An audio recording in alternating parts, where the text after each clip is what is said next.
أبي توفى قبل ما أنولد للحياة هذه، وبعد ما أنجبتني أمي كانت لي أم وأب وما حسستنيش أبداً بغياب أبي.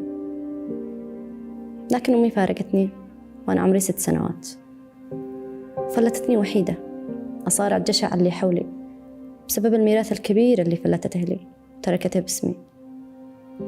أمي ما كان فيش معها أقارب، كان عيال عمها وأخوتي من أبي بينظروا لي بعين طمعة، لأن أمي تركت لي ميراث خلى كل اللي حولي ينظروا لي بطمع. وأنا طفلة عمري 6 سنوات لا فاهمة إيش يعني ميراث ولا إيش اللي ممكن يسببها الطمع. كانوا كل فترة أقارب أمي يخلوني أبصم على ورق أنا مش عارفة إيش محتواها. أخوتي من أبي كانوا طامعين بأوراق الملكية اللي باسمي، ولما عرفوا إن أقارب أمي خلوني أبصم على نقل الملكية لهم جن جنونهم، نزلوا علي ضرب وأنا مش فاهمة ليش وإيش الموضوع أساساً. فجأة تغير طباع أخوتي معي وطباع زوجاتهم، وما فيش ولا عمل إلا وخلوني أعمله.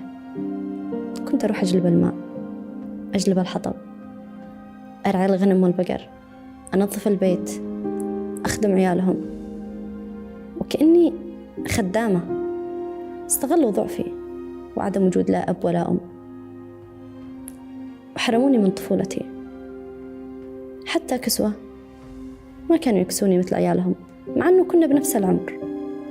مع الأيام تعودت وصرت أعتبر نفسي خدامة عندهم مش جزء منهم.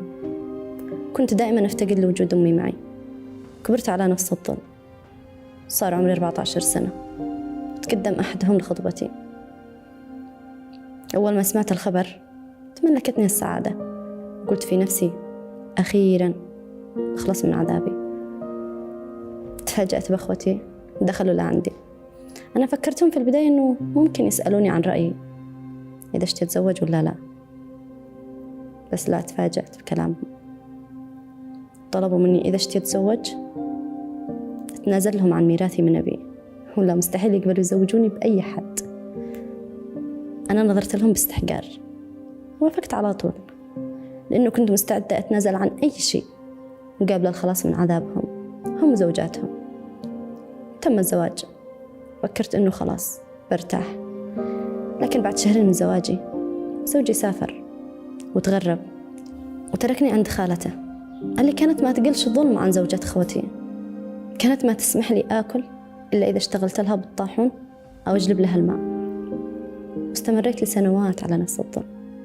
تحملت مسؤولية حوالي 10 جهال لوحدي. زوجي بالغربة، مش عارف إيش معنى أم تكون لعيالها أب وأم كل شيء. صحيح جرى علي الزمن، لكن لله المشتكى. للأسف لا زالت ظاهرة الظلم منتشرة بيننا بشكل كبير.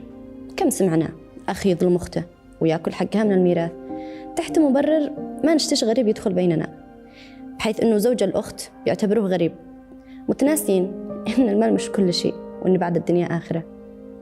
وفي ظلم من نوع آخر اللي هو أكل حق البنت في العيش براحة نفسية جسدية. كم من واحدة نسمع عليها أنه تم استغلالها في أعمال وأشغال مجهدة ومتعبة، تتعرض أحيانا للضرب، للتعذيب من قبل حماتها، زوجة أخوتها أو عماتها أو من أي قريب يوقع لها، وبيأثر عليها نفسيا وجسديا سواء بحاضرها أو مستقبلها.